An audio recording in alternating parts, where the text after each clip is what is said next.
So hello guys, ഞാനാണ് ആദിത്യ. അപ്പോൾ എല്ലാവർക്കും മലയാളം ടെക് ഫാക്ടറി ചാനലിലെ പുതിയൊരു വീഡിയോയിലേക്ക് സ്വാഗതം. സോ കഴിഞ്ഞൊരു മാസത്തിനകത്ത് കുറേ അധികം എക്സൈറ്റിംഗ് ആയിട്ടുള്ള നല്ല ഫോൺസ് ലോഞ്ച് ചെയ്തിട്ടുണ്ടായിരുന്നു. സോ അതുകൊണ്ട് തന്നെ ഇന്നത്തെ വീഡിയോ എന്ന് പറയുന്നത് 25,000 രൂപയ്ക്ക് താഴെ നമുക്ക് വാങ്ങാൻ സാധിക്കുന്ന ബെസ്റ്റ് 3 ഫോൺസിനെ കുറിച്ചാണ്. സോ വീഡിയോയിലേക്ക് പോകുന്നതിന് മുമ്പ് ചെറിയൊരു പ്രോഡക്റ്റ് പരിചയപ്പെടാം. സോ എൻ്റെ കയ്യിലിരിക്കുന്നത് ഡ്യൂറാസെല്ലിൻ്റെ AA ആൻഡ് AAA ബാറ്ററീസ് ആണ്. സോ ഇതാണ് AA ബാറ്ററി ആൻഡ് ഇതാണ് AAA ബാറ്ററി. സോ ഇത് സാധാരണ നമ്മുടെ വീട്ടിലൊക്കെ കാണുന്ന TV റിമോട്ട്, ക്ലോക്സ്, ടോയ്സ് ഇവയിലൊക്കെ യൂസ് ചെയ്യാൻ പറ്റിയ ടൈപ്പ് ബാറ്ററീസ് ആണ്. അതുപോലെ തന്നെ ഈ ബാറ്ററീസിൻ്റെ ഏറ്റവും വലിയ പ്രത്യേകതയാണ് ഇത് ആൽക്കലൈൻ ബാറ്ററീസ് ആണ്.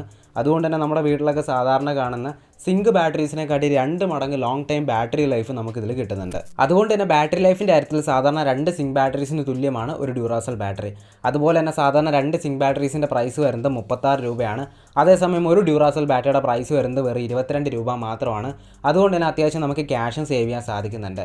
പിന്നീട് ഇത് ലീക്ക് പ്രൂഫ് ബാറ്ററീസ് ആണ്. എന്ന് പറയുമ്പോൾ ബാറ്ററി ലീക്ക് ആവുമെന്നുള്ള പേടിയില്ലാതെ തന്നെ നമ്മുടെ ഡിവൈസസിൽ യൂസ് ചെയ്യാൻ പറ്റും. അതുപോലെ തന്നെ 10 വർഷം വരെ ഈ ബാറ്ററീസ് നമുക്ക് സ്റ്റോർ ചെയ്ത് കീപ്പ് ചെയ്യാനും സാധിക്കും. അതുപോലെ തന്നെ ഈ ബാറ്ററീസ് പർച്ചേസ് ചെയ്യാനുള്ള ലിങ്ക് ഞാൻ ഡിസ്ക്രിപ്ഷനിൽ കൊടുത്തിട്ടുണ്ട്. സോ തീർച്ചയായിട്ടും ചെക്കൗട്ട് ചെയ്യുക. സോ എനിവേ എന്തായാലും നമ്മുടെ വീഡിയോയിലോട്ട് പോകാം. സോ 25,000 രൂപയ്ക്ക് താഴെ നമുക്ക് വാങ്ങാൻ സാധിക്കുന്ന ബെസ്റ്റ് 3 ഫോൺസിൻ്റെ ലിസ്റ്റിൽ ഫസ്റ്റ് വരുന്ന ഫോണാണ് റിയൽമി 12 Pro. ഈ ഫോൺ ശരിക്കും പറയുവാണെങ്കിൽ ഈ ഒരു പ്രൈസ് റേഞ്ചിൽ നമുക്ക് വാങ്ങാൻ സാധിക്കുന്ന അത്യാവശ്യം നല്ലൊരു ഓൾറൗണ്ടർ ഫോണാണ്. എന്തായാലും ഈ ഫോണിൻ്റെ സ്പെസിഫിക്കേഷൻസിലേക്ക് കടക്കുവാണെങ്കിൽ ലെതറിൻ്റെ ബാക്കാണ് വരുന്നത്, പ്ലാസ്റ്റിക്കിൻ്റെ ഫ്രെയിമാണ് വരുന്നത്, 6.7 ഇഞ്ചസിൻ്റെ ഫുൾ HD+ റെസൊല്യൂഷൻ സപ്പോർട്ട് ചെയ്യുന്ന ഒരു AMOLED ഡിസ്പ്ലേ ആണ് നമുക്ക് ഈ ഫോണിൽ ലഭിക്കുന്നത്. 120 ഹെർട്സിൻ്റെ റിഫ്രഷ് റേറ്റ് വരുന്നുണ്ട്, 915 ഹെർട്സിൻ്റെ പീക്ക് ബ്രൈറ്റ്നസ് ലഭിക്കുന്നുണ്ട്. ഒപ്പം തന്നെ കർവ്ഡ് ഡിസ്പ്ലേ ആണ് നമുക്ക് ഈ ഫോണിൽ ലഭിക്കുന്നത്. പിന്നീട് ഈ ഫോണിൽ നമുക്ക് ലഭിക്കുന്ന ചിപ്സെറ്റ് എന്ന് പറയുന്നത് Qualcomm Snapdragon 6 Gen 1 എന്ന് പറയുന്ന 5G ചിപ്സെറ്റ് ആണ്. പിന്നീട് റയർ സൈഡിലായിട്ട് നമുക്കൊരു ട്രിപ്പിൾ ക്യാമറ സെറ്റപ്പാണ് ലഭിക്കുന്നത്. 50 മെഗാ പിക്സലിൻ്റെ ഒരു main camera with optical image stabilisation, 8 mega പിക്സലിൻ്റെ ultra wide angle camera, 32 mega പിക്സലിൻ്റെ ഒരു ടെലിഫോട്ടോ ക്യാമറ. ഇത്രയും ക്യാമറാസാണ് നമുക്ക് റയർ സൈഡിൽ വരുന്നത്. ഫ്രണ്ട് സൈഡിലായിട്ട് 16 മെഗാ പിക്സലിൻ്റെ സെൽഫി ഷൂട്ടർ ലഭിക്കുന്നുണ്ട്. In display finger print sensor ലഭിക്കുന്നുണ്ട്. 5000 mAh ബാറ്ററി വരുന്നുണ്ട്. ഇത് ചാർജ് ചെയ്തെടുക്കുന്നതിന് വേണ്ടി 67 വാട്ടിൻ്റെ ഫാസ്റ്റ് ചാർജർ ഇൻബോക്സ് ആയിട്ട് തന്നെ ലഭിക്കുന്നുണ്ട്. പിന്നീട് ഈ ഫോണിൽ വരുന്ന ഓപ്പറേറ്റിംഗ് സിസ്റ്റമാണ് ആൻഡ്രോയിഡ് 14 മുകളിലായിട്ട് റിയൽമി UI 5.0. ഫൈനലി 8GB റാമും 128GB ഇൻറ്റേർണൽ സ്റ്റോറേജും വരുന്ന വേരിയൻ്റെ പ്രൈസ് വരുന്നത് 24,229 രൂപ മാത്രമാണ്. സോ ഞാൻ ഈ ഫോൺ മെയിനായിട്ട് റെക്കമെൻഡ് ചെയ്യുന്നത്, ഇപ്പോൾ നിങ്ങൾ ഈ ഒരു പ്രൈസ് റേഞ്ചിൽ അത്യാവശ്യം നല്ലൊരു ഓൾറൗണ്ടർ ഫോൺ നോക്കുവാണെങ്കിൽ തീർച്ചയായിട്ടും നിങ്ങൾക്ക് ഈ ഫോൺ കൺസിഡർ ചെയ്യാം. കാരണം നല്ല ഡിസ്പ്ലേ വരുന്നുണ്ട്, അത്യാവശ്യം നല്ല പെർഫോമൻസ് കിട്ടുന്നുണ്ട്. പിന്നെ ക്യാമറ ഡിപ്പാർട്ട്മെൻറ്റിലാണ് ഈ ഫോൺ പൊളിച്ചേക്കുന്നത്. എന്ന് പറയുമ്പോൾ ഈ ഒരു പ്രൈസ് റേഞ്ചിൽ നമുക്ക് കിട്ടാത്തൊരു സംഭവമാണ് ടെലിഫോട്ടോ ക്യാമറ. അത് ഈ ഒരു ഫോണിൽ നമുക്ക് കിട്ടുന്നുണ്ട്. 32 മെഗാ പിക്സലിൻ്റെ ടെലിഫോട്ടോ ക്യാമറ വരുന്നുണ്ട്.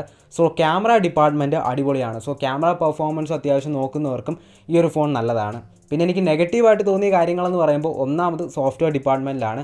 എന്ന് പറയുമ്പോൾ അത്യാവശ്യം ആഡ്സ്, ബ്ലോട്ട്വേഴ്സൊക്കെ ഉണ്ട്. പക്ഷേ അതൊക്കെ നമുക്ക് ഓഫ് ചെയ്തിട്ട് യൂസ് ചെയ്യാൻ പറ്റും. അതുപോലെ തന്നെ ഗെയിമിംഗ് ഒക്കെ നോക്കുന്ന ആൾക്കാരാണെങ്കിൽ ഈ ഫോൺ കൺസിഡർ ചെയ്യേണ്ട. ഞാൻ നെക്സ്റ്റ് പറയാൻ പോകുന്ന ഫോൺ കൺസിഡർ ചെയ്യുന്നതായിരിക്കും കുറച്ചുകൂടി നല്ലത്. ഇനി നമ്മുടെ ലിസ്റ്റിൽ രണ്ടാമതായിട്ട് വരുന്ന ഫോണാണ് iQ Z7 Pro 5G എന്ന് പറയുന്ന സ്മാർട്ട് ഫോൺ. സോ നിങ്ങൾ 25,000 രൂപയ്ക്ക് താഴെ അത്യാവശ്യം ഗെയിമിംഗ് ഒക്കെ ചെയ്യുന്ന ആൾക്കാരാണെങ്കിൽ തീർച്ചയായിട്ടും ഈ ഫോൺ കൺസിഡർ ചെയ്യാം. സോ ഈ ഫോണിൻ്റെ സ്പെസിഫിക്കേഷൻസിലേക്ക് കടക്കുവാണെങ്കിൽ AG ഗ്ലാസിൻ്റെ ബാക്കാണ് വരുന്നത്, പ്ലാസ്റ്റിക്കിൻ്റെ ഫ്രെയിമാണ് വരുന്നത്, 6.78 ഇഞ്ചസിൻ്റെ ഫുൾ HD+ റെസൊല്യൂഷൻ സപ്പോർട്ട് ചെയ്യുന്ന ഒരു AMOLED ഡിസ്പ്ലേ ആണ് നമുക്ക് ഈ ഫോണിൽ കിട്ടുന്നത്. 120 ഹെർട്സിൻ്റെ റിഫ്രഷ് റേറ്റ് വരുന്നുണ്ട്, 1200 ഹെർട്സിൻ്റെ ടച്ച് സാമ്പിളിംഗ് റേറ്റ് ലഭിക്കുന്നുണ്ട്. പിന്നെ ഒരു കർവ്ഡ് ഡിസ്പ്ലേ ആണ് ലഭിക്കുന്നത്. പിന്നീട് ഈ ഫോണിൽ നമുക്ക് ലഭിക്കുന്ന ചിപ്സെറ്റ് എന്ന് പറയുന്നത് MediaTekൻ്റെ Dimensity 7200 എന്ന് പറയുന്ന 5G ചിപ്സെറ്റ് ആണ്. പിന്നീട് റയർ സൈഡിലായിട്ട് 64 മെഗാ പിക്സലിൻ്റെ ഡുവൽ ക്യാമറ സെറ്റപ്പാണ് ലഭിക്കുന്നത്. ഫ്രണ്ട് സൈഡിലായിട്ട് 16 മെഗാ പിക്സലിൻ്റെ സെൽഫി ഷൂട്ടർ ലഭിക്കുന്നുണ്ട്. In display finger print sensor ലഭിക്കുന്നുണ്ട്. 4600 mAh ബാറ്ററിയാണ് വരുന്നത്. ഇത് ചാർജ് ചെയ്തെടുക്കുന്നതിന് വേണ്ടി 66 വാട്ടിൻ്റെ ഫാസ്റ്റ് ചാർജർ ഇൻബോക്സ് ആയിട്ട് തന്നെ ലഭിക്കുന്നുണ്ട്.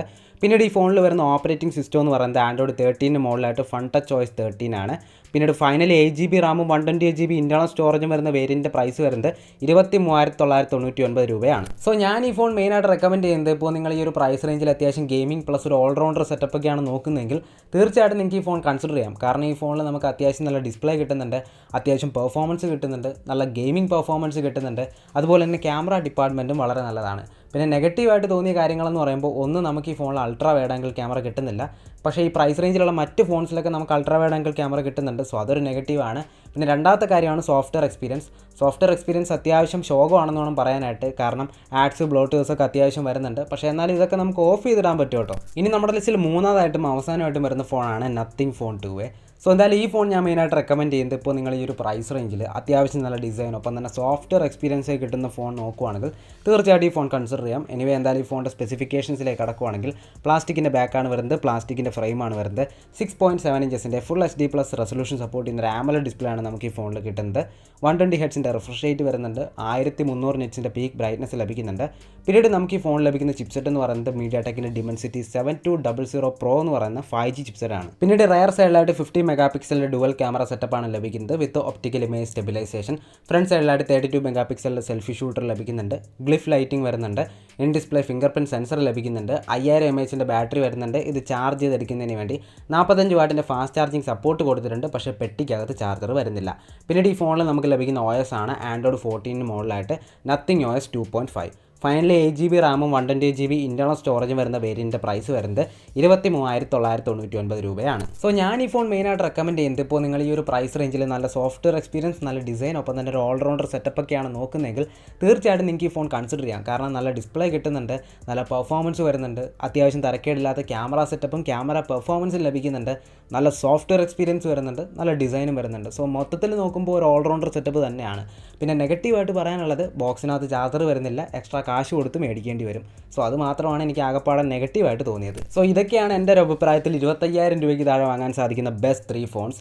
എന്തായാലും ഈ പറഞ്ഞ എല്ലാ ഫോൺസിൻ്റെയും പർച്ചേസ് ലിങ്ക് ഞാൻ ഡിസ്ക്രിപ്ഷനിൽ കൊടുത്തിട്ടുണ്ട്. സോ തീർച്ചയായിട്ടും ചെക്കൗട്ട് ചെയ്യുക. അതുപോലെ തന്നെ വീഡിയോ യൂസ്ഫുൾ ആയി തോന്നിയെങ്കിൽ തീർച്ചയായിട്ടും വീഡിയോ ലൈക്ക് ചെയ്യാനും ഷെയർ ചെയ്യാനും മറക്കണ്ട. അപ്പോൾ അടുത്തൊരു വീഡിയോയിൽ കാണാം. ബൈ.